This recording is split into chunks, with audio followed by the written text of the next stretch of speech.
Hello and welcome back to Listen to This, a podcast about music, for music, and everything in between. My name's Alex. And I'm Dani. And you know what? I finally went out of my way to search into anchor.com, .fm, whatever. Listen to this. And I'm proud to say we're in the top 30. Really? Yeah, if you scroll down a fair amount, suddenly you'll see Listen to This by Dani and Alex. Hey, I'll take that, to be honest with you. We're making our way through the world. Wait, hold up. Out of how many? Oh, I don't know. I just saw ours and I was like, oh, okay, we do exist here. That's something I can brag about. If we were top 30 out of 100 or 50, I'd still be pretty proud of that. Yeah, I mean we have a decent listener following. So top of the list. Listen to this while you shit. Okay, well that's what we're competing against. Scroll down a little bit. And there we are. Good for them, though. I hope they stay at the top. Oh, damn, we're pretty high up. Yeah, we're in the top. We're in the top half. I mean, you just listen to this. I'm looking to listen to this while you shit. I'm actually curious what that one is now, though. Oh my goodness. I just wanted to brag about our podcast's growth. It's time for part 2 of our concept album thing. A very unexpected episode, because I thought we'd be able to wrap everything up in part 1, but I still have a fair amount to talk about. So same. So this is gonna carry on. I mean, honestly, it's very fitting though, because it's season 2 and it's been a season of part 2s. So there's some poetry in that. There's something very symbolic.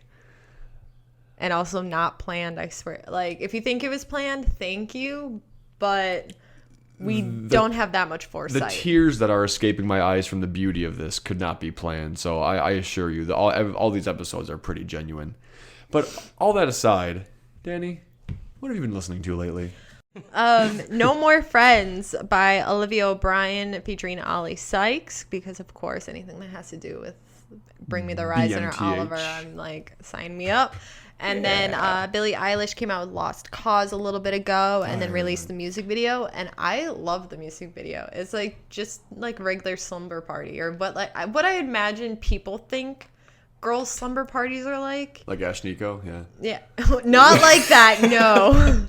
But since you mentioned it, though, a lot of people are accusing Billie of queerbaiting because they think she's dating a guy. But in her video, it's her hanging out with all these girls, and then she put a bunch of behind-the-scenes photos of it, going I like girls, and a lot of people took that as nothing sexual, but just being hell yeah, I'm partying with girls, girl time, girl stuff, all that stuff. But now people are oh my god, she's doing a bait and switch sort of thing, and on Pride Month, and how dare she do that? I'm you guys are reading way too much into this. And also, she can still like girls, but be dating a guy. Yeah, that's okay, right? I mean, yeah, that's okay, called bisexual. I'm an enemy now, am I? They're thinking that? Okay. No, that's called being bisexual. And there's plenty of people who are bisexual, but are married and or dating people of the opposite sex, and they are still just as valid as people who are bi and date people of the same sex. That needs to be said, apparently, because there's a huge, gatekeeping thing about that, which is not my department, not my circus, not my monkeys. Anyway, don't look at me like that. I'm watching you piece that all together, and it's my favorite thing. I just don't know where it came from. Not my department, not my circus, not my monkeys. Well, it's supposed to be not my monkeys, not my circus. That one I've heard before, but then just how that devolved so quickly. That's from Letterkenny, right?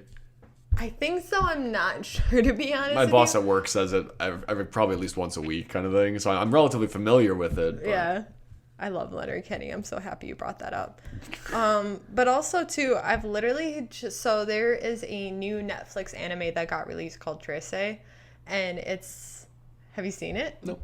All right. Oh, you don't have Netflix. Never mind. and I don't watch anime much anymore. But I've literally just been listening to the opening song of it. The OP1. Okay.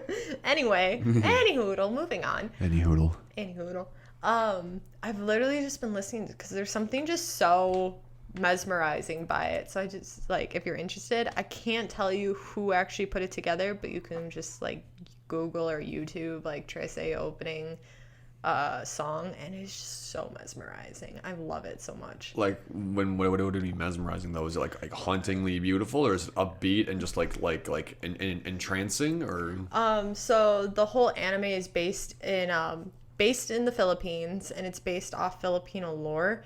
So it has a lot of like traditional sort of Filipino sound. And I think it's something that a lot of people don't hear a lot unless it's like pulled or sampled into like other things. Okay. But hearing it kind of on its own was just a really cool, I don't know. It's just. Is it like Filipino instrumentation? Mm-hmm, and vocal vocalized, stylings? yeah, Okay. and vocal stuff. And I think that's what gets me, because I love really simplistic like vocal styles. Like people don't need to be saying things for me to be interested, and I think that's why I like a lot of music that isn't even in English. As long as the voice sounds interesting, I'm down. So I think that's I think that's why I like it so much. But it's super interesting to me. Super interesting. Super. Anyway, what have you been listening to? Oh, you kind of put me on the spot here, but okay. So I've been kind of all over the place lately with stuff. I mean, get it out of the way. Sewer Person released new music. Okay, good. We got that. We obviously. 93 Feet of Smoke released a new song, and for about the past probably 3, maybe 4 now months, ever since Fruit 2/Fleas came out, he's been definitely diving more into like a mumble rap style of vocals.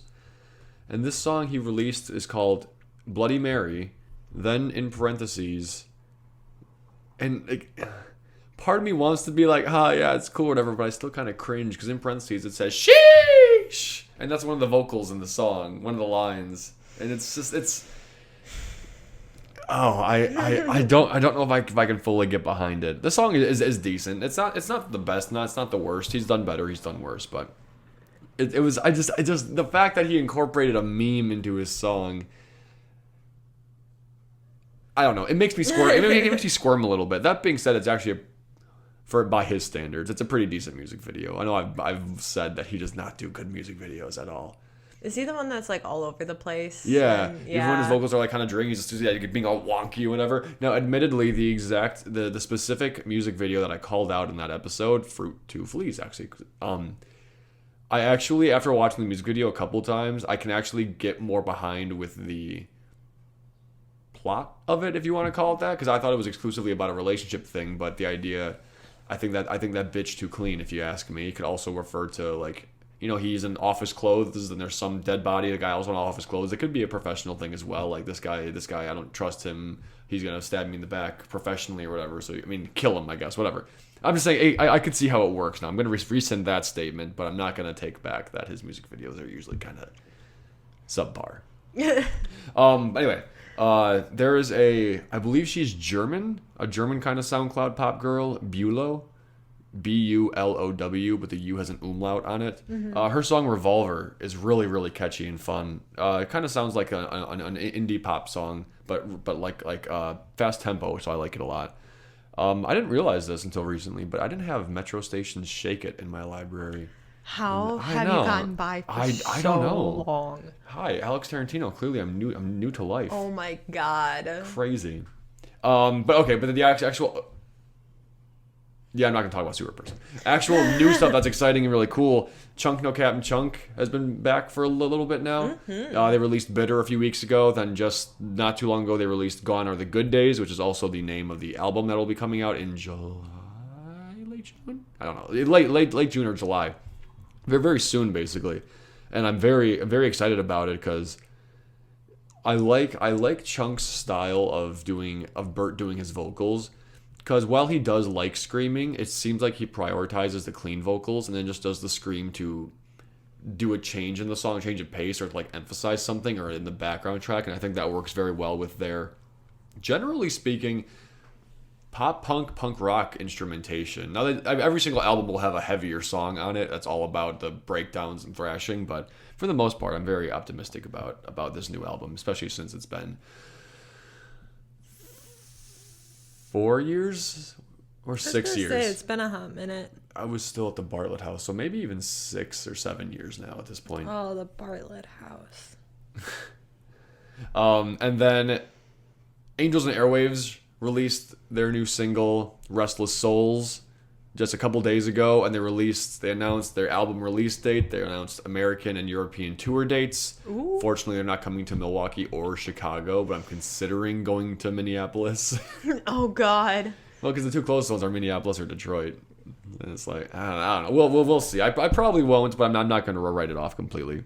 But Restless Souls is good. It's more of a traditional Angels and Airwaves song you would think of after their last one, Euphoria, which had more of a boxcar racer vibe to it.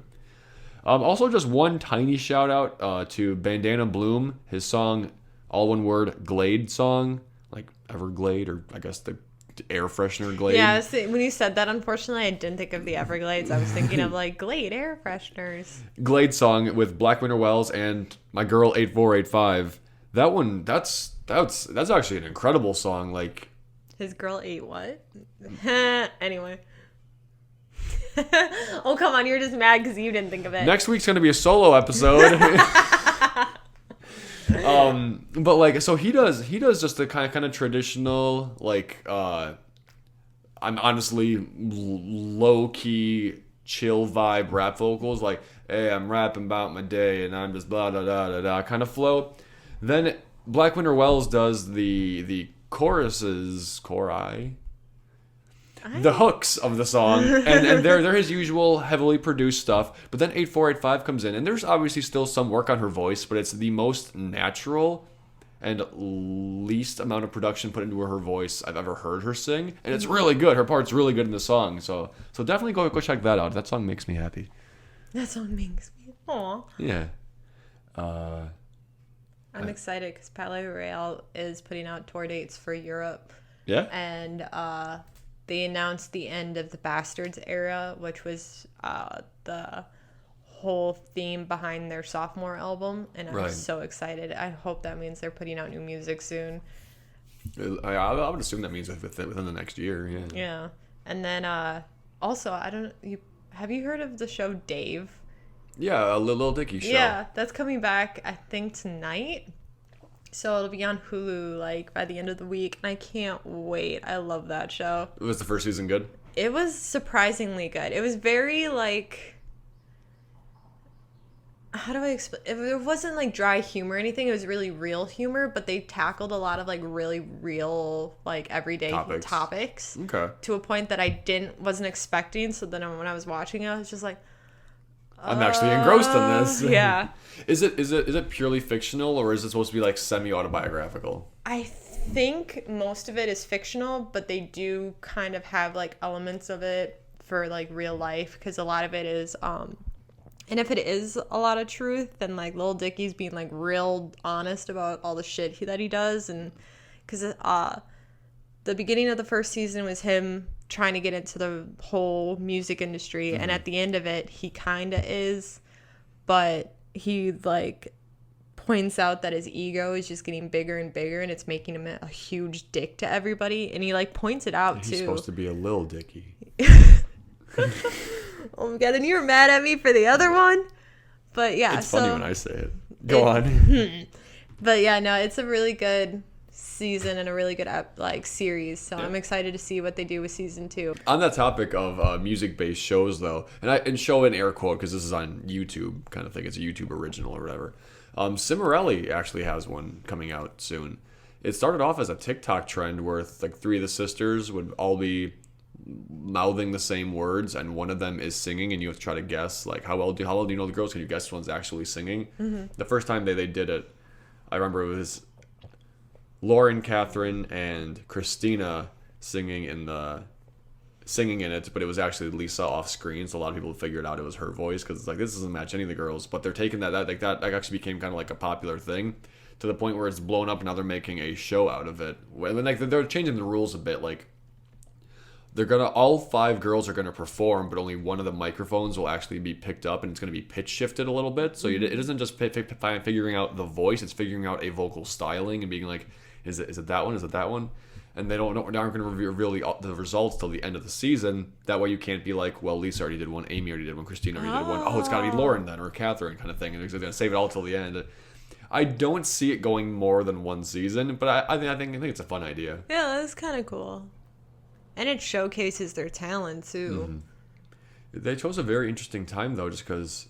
So, I was about to say something really stupid. No, like, I'm never. I know, right? I'm surprised, given my admittedly very, very minimal knowledge of how a woman's body works when she is pregnant. But Lisa and Catherine are... I mean, Lisa's really pregnant, and Catherine's still relatively early on, but she has twins. So there's still a lot going on there. And like, I'm surprised that they're still doing a show where they have to like belt out notes really powerfully. Like I thought that like something like that would weaken the power of a voice, because you can't sing from your gut because your gut's kind of busy right now. Or I don't know. Like I said, I'm not a genius on that, but I thought something like that would, I mean, to be fair though, I had a coworker that was pregnant, and I literally was so afraid of her like bumping her stomach into like anything, that anytime she was about to come through, I'd literally pull out all the dishwashers so she wouldn't run into him. Anytime she tried to reach for something, I was like, I got it. Yeah. And I'm like, I know they're not fragile, and I know like you're not gonna like hurt anything, but I just was like, oh man, I don't want to be the one to witness that. Yeah, no, I get that. Conceptualize this. I know. I don't even remember what the first one I was going to talk about was. Ice Nine Kills came out with an album called The Silver Scream, and it was probably one of my favorite albums for a while, just because like the whole concept behind it was all of the old 80s horror. So there was music videos where they dressed up like Freddy Krueger. There was videos where they were like Jason Voorhees. Yeah. So The Silver Scream came out in 2018. So there was American Nightmare, which I really like. Thank God It's Friday. Stabbing in the Dark. The Jig Is Up. A Grave Mistake, which is really good. Enjoy Your Slay. Freak Flag, like let your freak flag fly, sort of deal. It Is the End, capitalized on it. To say, I'm like, the Jig Is Up, Jigsaw, I assume from Saw, not quite 80s, but I get like the Freaky Friday, or Thank God It's Friday the 13th. I'm seeing all the Love Bites, Merry Axmas, The World Is in My Hands, Rocking the Boat. Just a lot of like cool references to a bunch of it. Yeah. And I liked a lot of their music. I do like Ice Nine Kills. I feel like I know more of their music than I give myself credit for, but I only know it by like the song, and that's about it. Yeah, by the actual like when you hear the music and stuff, you're like, oh yeah, it's just clearly Ice Nine Kills.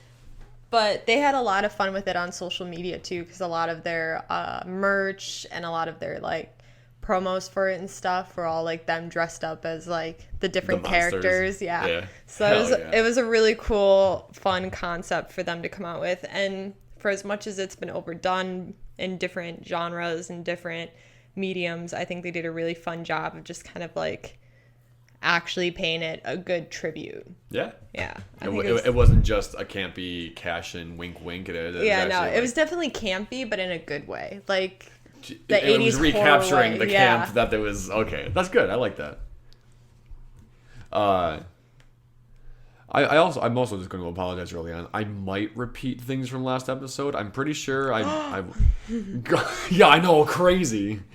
But Hollywood Undead, their album American Tragedy. I wouldn't. It's very. This is one of those things that's not technically a concept album, but every single song relates to, with the exception of like two party songs. When I say party songs, I was thinking My Town and Gangsta Sexy, but they actually both play into the motif of moving to Hollywood, moving to LA to make it big, and then realizing it's kind of a dirty world, both in like the grossness of the streets, but also like the politics and social standing of it all. It's very sketchy and dirty, and like the album is very much like the demons talking to the people who have moved there and being like, welcome, here we go. We go. You came for the American dream, but you're about to get the American tragedy kind of thing.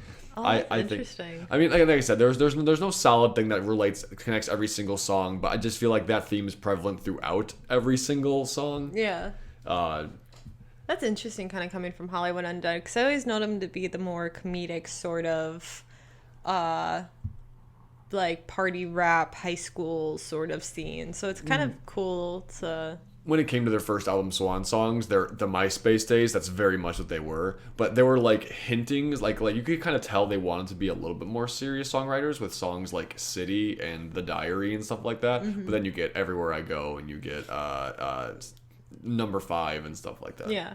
But I mean, the name themselves actually fits into that American Tragedy theme because they all know each other from the Hollywood area, and like they're like the Hollywood, the glitz and glamour and everything, and then the undead part of the name is like the homeless people on the streets, and that's the pure garbage you can find in just trash bags lying everywhere, and how unkempt everything is. It's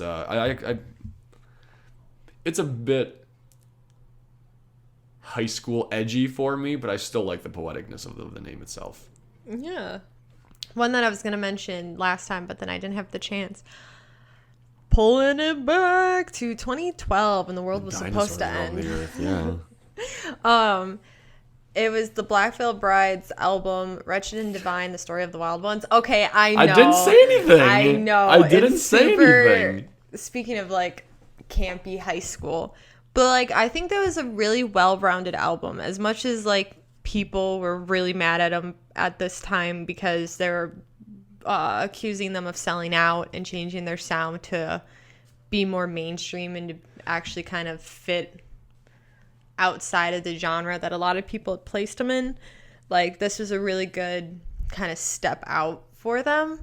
Was that the album where they shifted from like emo goth rock to more glam rock kind of stuff? Sort of, yeah. I'm trying to see what the album before it was. I can't spell Black Veil Brides apparently.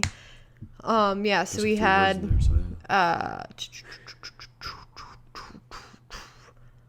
the 2010 was We Stitched These Wounds, and then we had Set the World on Fire in 2011, and then the turnaround was Wretched and Divine in 2012, where they still kind of had, you know, the rock and the guitars and everything like that, but I think because they went more story based and a lot less like rebel based, I think that kind of was what set a lot of people off. And then right after that they had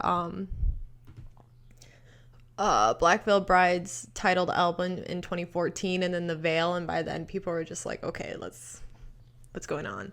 They did 4 albums in 5 years. What the hell? I mean, good for them. Holy cow, that's got to take a lot of work. Yeah. But also too, after Set the World on Fire, Andy Bursack, the lead of the band, he kind of had a whole turnaround in his own personal life, because that was the time where he was just like, I was drinking a lot, I was doing stupid shit. He broke his ribs at a concert release for We Set the World on Fire, and he was just kind of like, after that they had to go on tour for Warped Tour, and he still had bandages around his rib cage because he fucked him up. Yeah, I know. It's actually funny too because he has a podcast with, I think, his cousin on YouTube that I was watching, and there was one where they like addressed it and they were talking about it, and then they showed the video clip, and oh god, brutal. He took a dive. Like, it made my rib cage hurt, and I've never broken a bone except for a toe, but that doesn't really count. But like, was he under the influence of something, or was he just going too wild? He was drunk as fuck, and that's what he's just like. It was after that he's like, I need to figure my shit out. That's a wake up call. Yeah, definitely. Especially in front of all the people that he just wiped out in front of, and I mean, credit to him, he got back up and finished the show. But I think they ended that song, and I think they just dropped it. And they're like, okay, we did it, we're good. Get him to the fucking hospital. Yeah, no encore, guys. Yeah, it was.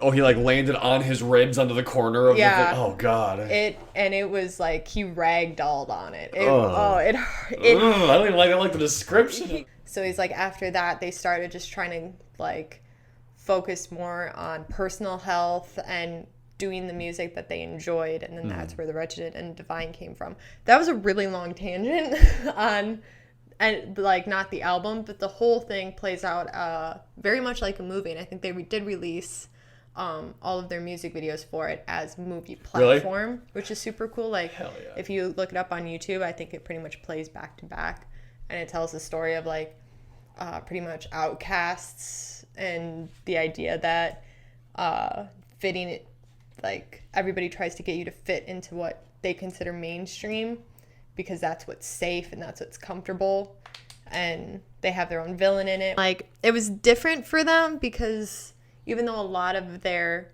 music told stories, I think this is the one where it's cohesive from start to finish. And, like, you can see how it all plays out, kind of similar to how Crown the Empire was in the Resistance. So it was a very nice, I don't know, kind of well done concept for them. I think it was a good, like, step out of the rock they were doing, because otherwise I think they'd still be doing the same sort of rock. Like, there's only so many songs you can talk about drinking and like being edgy before it gets pretty old. Yeah, especially as you're getting older. Like, I mean, they're all like what, in their 30s, almost 40. I'd have to assume mid to late 30s by now. Oh my god. Anyway, oh my god, you actually just reminded me that.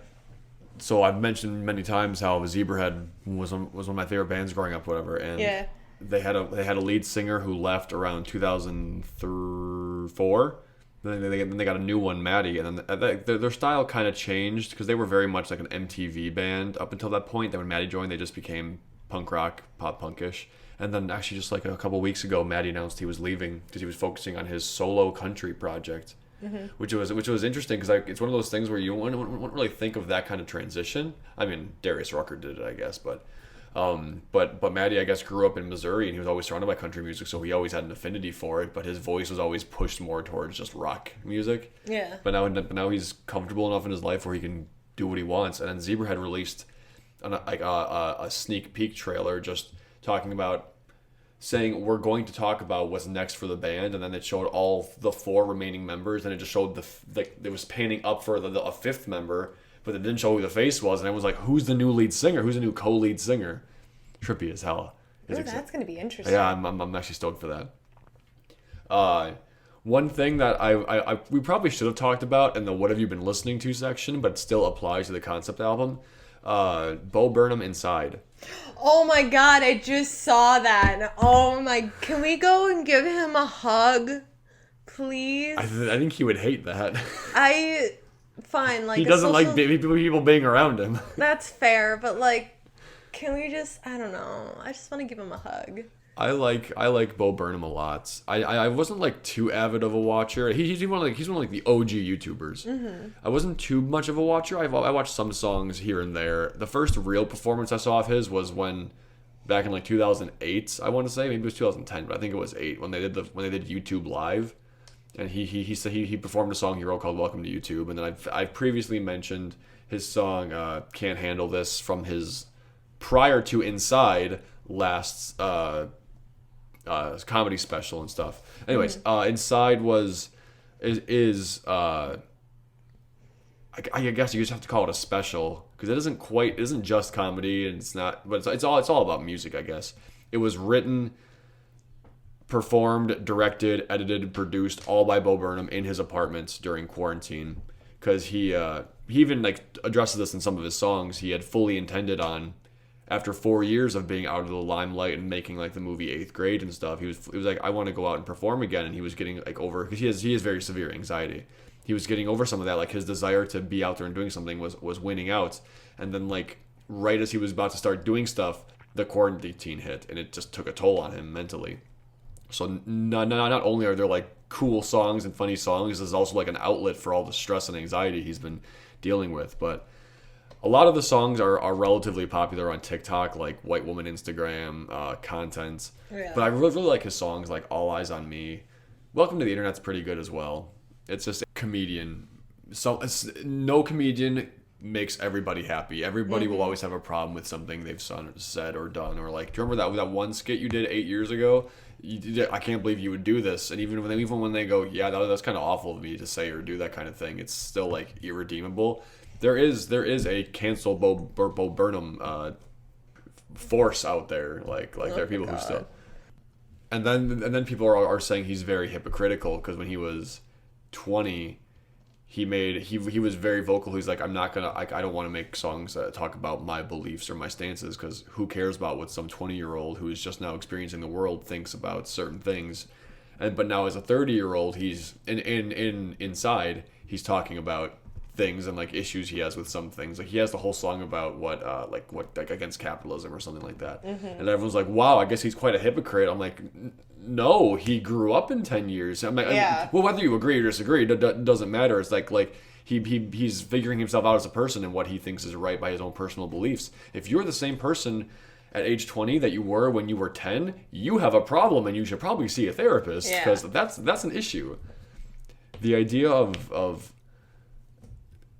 not being allowed to correct yourself because of something that was said bugs me.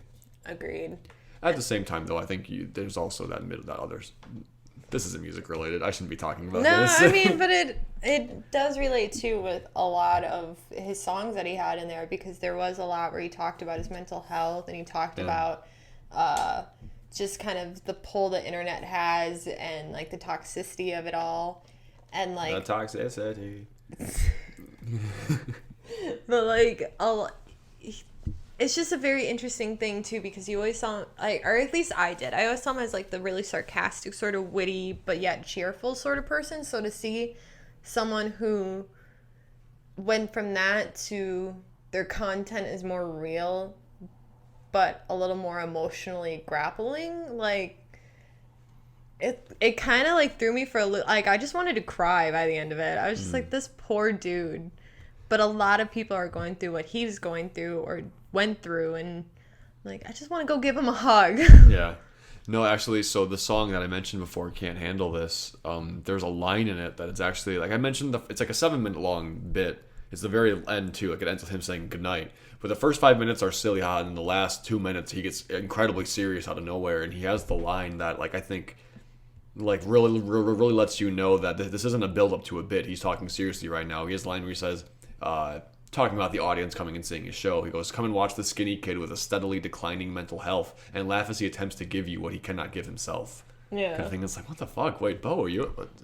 And he's always talking about having anxiety, but like there are certain things he's done when you like really realize, like, no, this is a big part of his life. It isn't just like the nervous shakes beforehand. It's like a paralyzing thing for him. His movie he made, 8th Grade, which is semi-autobiographical. It's also the movie that gave us Elsie. I guess didn't give us Elsie Fisher, because she was the voice of Little Agnes in the first Despicable Me movie, but it was like her first like real acting role. When I first watched it, because he wrote, directed it, produced it himself.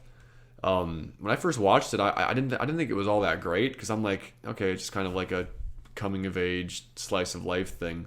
But I realized that I can't quite fully understand what it is, because it's about having like wicked anxiety. Like for me growing up, I was relatively well liked. I had friends.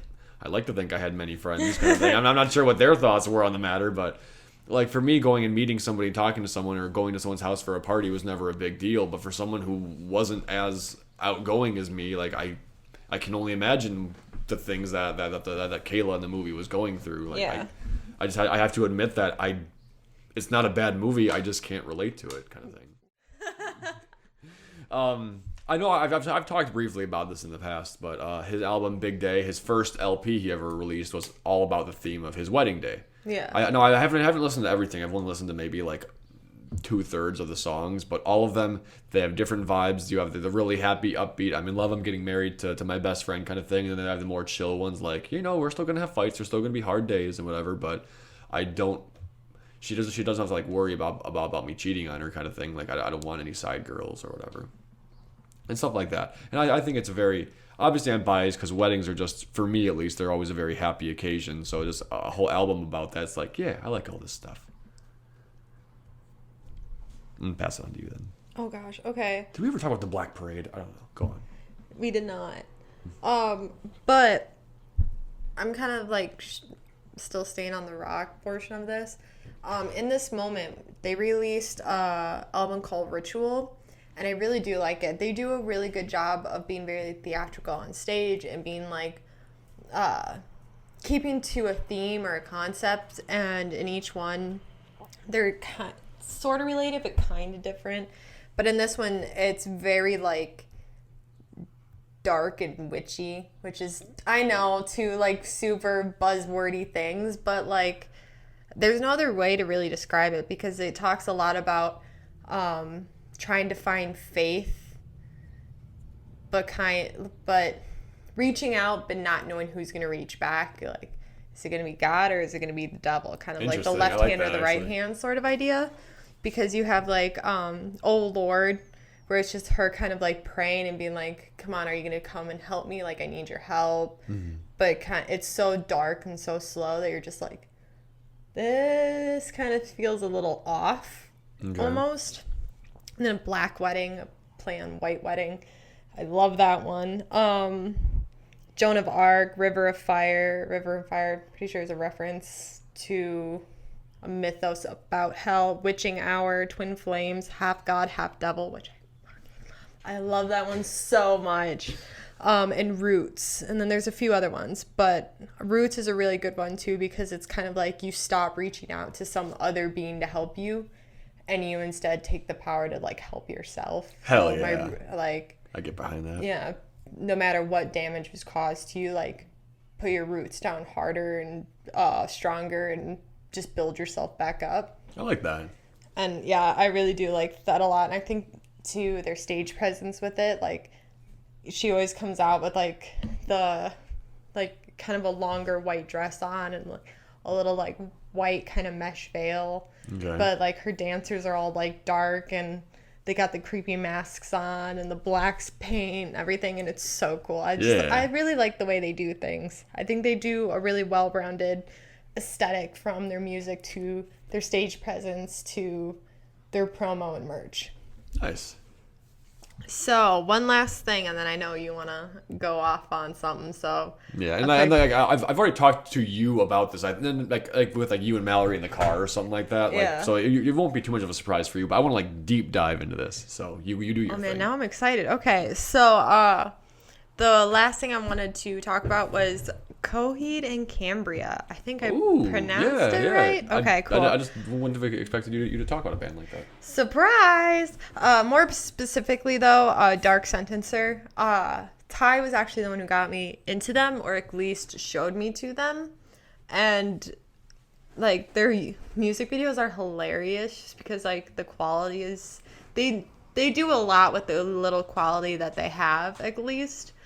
But, yeah, it's just apparently the best way to sum it up is, like, guy going for his girl, but just, like, different galaxies or different lifetimes, something like that. And it's just kind of like the concept is just their constant story. Like, they keep finding each other in all these lives. And it's super cool. Almost like an eternal sunshine of the spotless mind.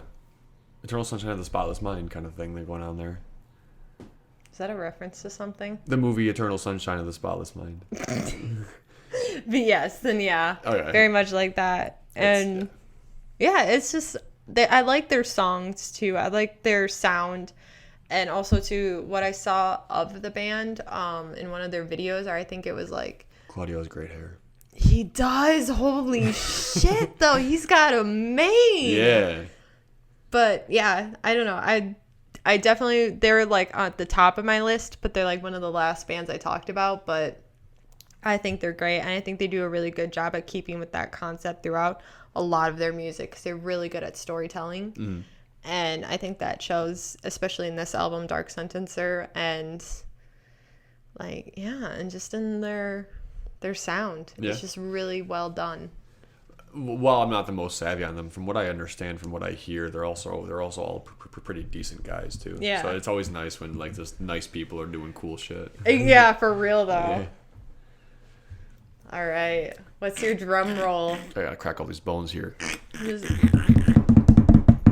The story so far, proper dose. Okay, this is my favorite album of all time. It's the best. So You even pulled out the CD for this. Yeah, because I didn't even want to be on my phone. I wanted to be looking at the track list on the back of the disc itself. So I followed this album up to its release. There were 3 singles released for it: "Take Me as You Please," "Let It Go," and "Upside Down." I think not quite in that order, but And I actually found, so I knew Story So Far from their first single ever, Quicksand, which I think a lot of people kind of knew them for.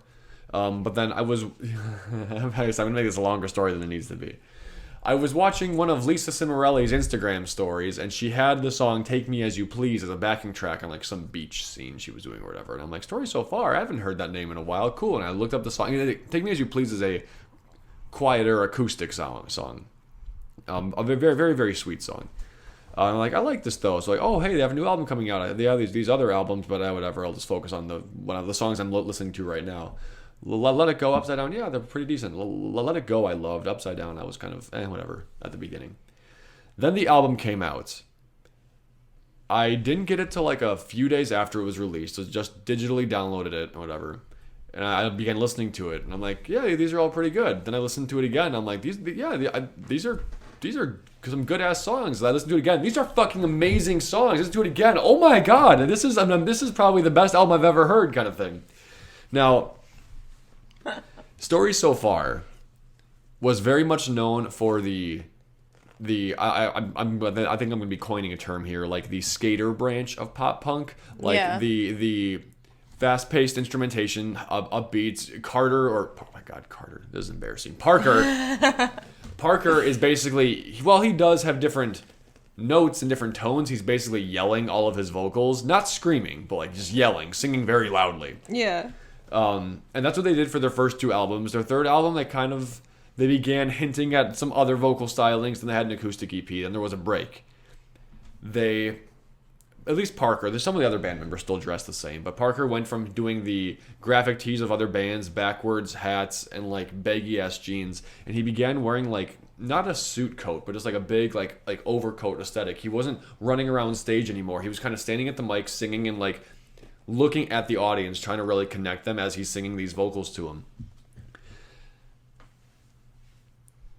Okay, I'm just gonna go into the album because I was gonna go on to another side tangent. So, Proper Dose is not a literal concept album. This is me doing that thing where I read into it too much. But I'm pretty sure it's, in my interpretation, it's an album about realizing you've hit your lowest point, thinking back to when you weren't there anymore, and then realizing you have a strong enough desire and will to where you will be able to come out of that. So Proper Dose, the titular opening track. Got it right the first time there for once. Yeah, damn, you were really struggling with it the last episode. It is about a guy just like almost verbatim taking too many pills and throwing up in his bathroom, and kind of like after he's done vomiting to the toilet, sitting back and going, what the fuck am I doing, kind of thing. And he talks about how the one line that I like a lot is he talks about his cousin. He wants to watch his cousin grow up. He wants to watch his cousin become someone he is proud of, and have his little cousin be proud of having him as a family member, kind of thing. Mm-hmm. So the Proper Dose type part comes from I defy a proper dose because I'm alone and I don't care, kind of thing. And then he just has all that. Then the next song is called Keep This Up. When he kind of has that like momentary relapse moment of like, whatever, I always get over this, kind of thing. It's whatever. But the song is about finally kind of admitting to yourself that people might be a little disappointed in you for your lifestyle. Like your family will still love you, but hey, what is this person up to nowadays? Oh, he's good. He's making music, kind of thing. But like now, not really talking about them anymore. Like his parents wouldn't talk about him, kind of thing, or something like that. And then the very end of the song, lyrically changes things up, and just he's flat out yells, "If you keep this up, you'll die here all alone," kind of thing. Like you have to wake up a bit. Followed by the track Out of It, when he's trying to the chorus is about him taking his drugs and realizing that something's not quite right about that. My appropriate opiate has me out of it. Like the drugs, while they take away his bad feelings, kind of thing, they replace it with a feeling of numbness. Mm-hmm. And that is an okay thing for if you are in a very deep low moment, but doesn't actually help you grow. You have to you can't just rely on them, kind of thing. You have to. Okay, with some exceptions. Obviously, there are some medications where it's good to take it every single day. Yeah. But just one to stop the bad feelings in your stomach from your wretched lifestyle, those aren't the kind of things you should be relying on. They should help you in a low moment, and then you can work your way weaning off them by changing your lifestyle kind of thing. Then the album goes to Take Me As You Please, as I mentioned, a very nice, sweet acoustic song, which I consider to be the beginning of the flashback arc, when he's looking back on the last time he was really happy, which was in a relationship. And Take Me As You Please there are some lyrics that would imply it's kind of also a breakup song, but in general, it's very much I'm flawed and you're flawed, but we both can acknowledge that and we're still happy together kind of thing. Mm-hmm. People aren't perfect, but this feels right kind of thing. Like Mayday Parade sort of like song. I guess, yeah. Let's be honest here. But surprisingly, a little less emo. But the same motif. Then it goes to Let It Go, which is the story about that relationship breaking apart. They're falling apart for whatever reason. Maybe they just didn't work or whatever. And there's some like cockiness to it, like the lyric is "Let it go. There's no luck now. I'm way ahead of you," kind of thing. Like it's one of those things of you're heartbroken, so you just want to do something to make yourself feel better, which is kind of attacking the other person. Like I don't even need you. I'm still fine, happy, whatever kind of thing. But then when it's not the case, then Upside Down is realizing like no, things are kind of getting worse now. Like I do miss you. My heart's broken. And then he kind of looks around and realizes his friends are all in a very similar position. Like none of us are happy right now. Something's wrong. And that's the end of the flashback arc. Like you could argue after Upside Down it would go to Proper Dose, but whatever. Then the best song on the album, the climax of this album, in my opinion, and also one of my favorite songs ever written, is If I Fall. The chorus, the opening line of the chorus is, "My choices let down some of my closest people," and it's about like realizing I want to get better. Can you help me with that? Like if I mess up, if I slip up, can you call me out on my shit? Can you come over, slap me in the face, and say stop it, kind of thing? It's also very anthemic, despite not being the song of things getting better yet. It's the song of change in the album, and I like how powerful it is. It's really good. You should listen to that one. At the very least. Then it's followed up by the song Need to Know, which is kind of, I consider that more of a letter to the girl during the flashback arc. I'll just say, do the lyrics again. All you need to know is that when I'm away, I've had time to think about it. I know we're better off without it. Like, this sucks, and it's going to continue sucking, but I know that this was the right choice. Hopefully you feel the same way about this, because I'm finally at a point where I'm willing and able to move on. I hope you are too. Goodbye, kind of thing. Yeah, more of a mature approach than the other one. Yeah, exactly. Yes. Boom. There we go. Your words are good. That's followed up by a not instrumental piece, but it's just a song that repeats the same like 3 lines over a quiet, smooth guitar riff kind of thing. It actually takes some lines from the song Let It Go. In the movie scene in my mind, after Need to Know gets done, line would be after he gave her the letter and kind of starts walking away, kind of thing. But it's a very short song. It's more of an interlude piece, if anything. Then Growing on You. I suppose Need to Know would be the beginning of the Getting Better arc, but Growing on You is the first is like the real. I would consider that the closing song to the album, and then the actual last track would be the epilogue. But Growing on You is when he's kind of looking at life and looking at the people and realizing that like others are happier now. He is there and they're enjoying his company. They aren't just like, we're friends, we're hanging out. Like people are actually enjoying him. He's meeting new people. It's a very hope-filled song. Like I want it to get better, and now I can see that things actually are getting better. I want to keep this feeling going. And then the credits would play, but the epilogue scene would be Light Year, the final track on the album. When he's just basically looking back on his journey, like how did I get here? It feels like a light year, which doesn't make sense because light year measures distance, not time. But anyway, we don't have to address that since light year is actually one word, and this song track is 2, a light year. And it's just Nito Burrito because it's looking back and realizing, hell yeah, I've made so much good progress. I'm proud of myself right now. The last repeated lines is never try to lie to me because you'll fuck up everything. Toss a number in my lottery. I'm blanking on the last line. It's either like be who you want to be or are you who you want to be now. It's just the whole it's the message to other people going, if you're in the same spot I was in, you can't bullshit me and say you're happy with the way you are because I know for a fact you're not. Yeah. Because I was there too. And don't worry, as long as you're willing to work, things will be okay again. Toss a number in my lottery. Do what I did, and you'll see that it works, kind of thing. It's such a good album. You don't even have to inherently like pop punk at all. If you hate pop punk, you probably shouldn't listen to it. But if you liked Blink-182, if you like Sum 41, Newfound Glory, if you like old good Charlotte and stuff, if you're okay with that sound, listen to Proper Dose. It's one of the best stories I've ever heard. Aww. It's kind of ironic that it's by the story so far too. Oh my god! You didn't realize I never actually thought about that. I never actually thought about that. I had to double check the album just to make sure that I was right on that. Because I'm like, you were talking about a story so far, right? Yeah. Yeah. Yeah. Don't get me wrong, the music videos for the album are all kind of, they're all right. But yeah. If I Fall has actually the worst one, ironically. Not because it's bad, but it's just an album of when they were on tour in Japan. It's just Parker walking around singing the lyrics with just Japanese landscapes. It's not bad. It just doesn't really.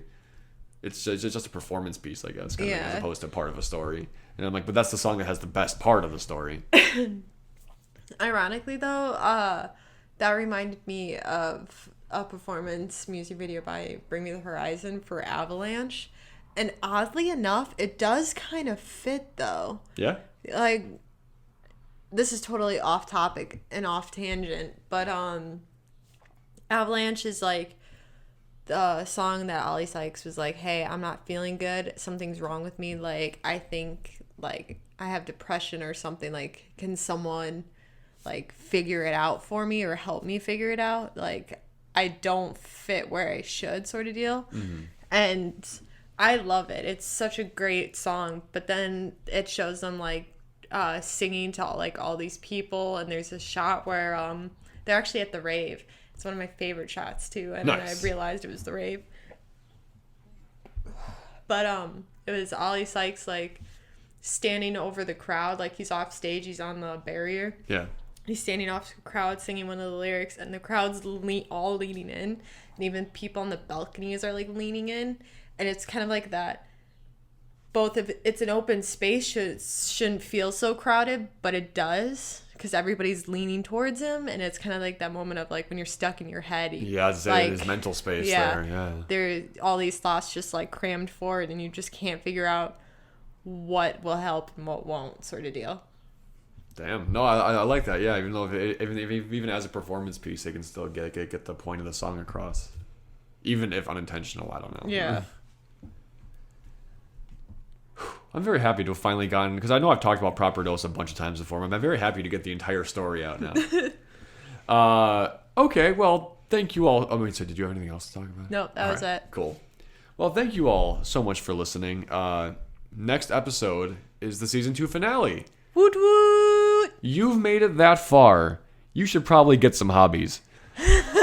Or help. Or help. That's fair. You should probably get some hobbies. Usual spiel here. We have our Facebook, listen to this page. We have the Instagram account. Things are going to be, as we've said a million times, picking up towards the end of summer. Because Summerfest is happening in September. I'll be going to a handful of shows. Oh yeah, I'm same. I'm really tempted to do Lollapalooza, but I have to figure out how I would do that. I know. I'm kind of tempted too, but I think we talked about this last time too. I'd go for Saturday and Sunday, but still, I mean, like the Saturday Sunday lineups might be enough to convince me to just ask off work and stuff. No, ask off work. No. I'm considering getting a third job, actually. Oh, Jesus Lord. Yeah.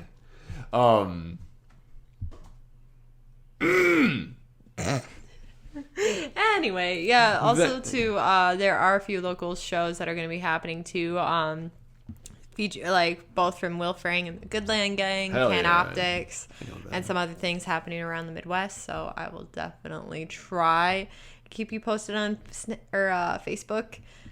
It's been a wild couple of weeks for me, but I've been trying to keep on posting for you guys, and that's my spiel for the app. After next episode, we will probably do our usual thing where we're gone for a couple months. Our last episode comes out July 8th. Then there'll be some radio silence by way of episodes. I'm sure Dani will still post on Facebook a fair amount. So we'll still be active and engaged with you guys. But and we'll let you guys know about some season 3 deets. I don't know why I'm talking like text-wise. That just started happening and I can't click it off in my brain. You're making me rafflecopter. Ooh. In any case, yes. No, I actually do have ideas on how we can make season 3. Anyway. We'll see y'all next time. Bye.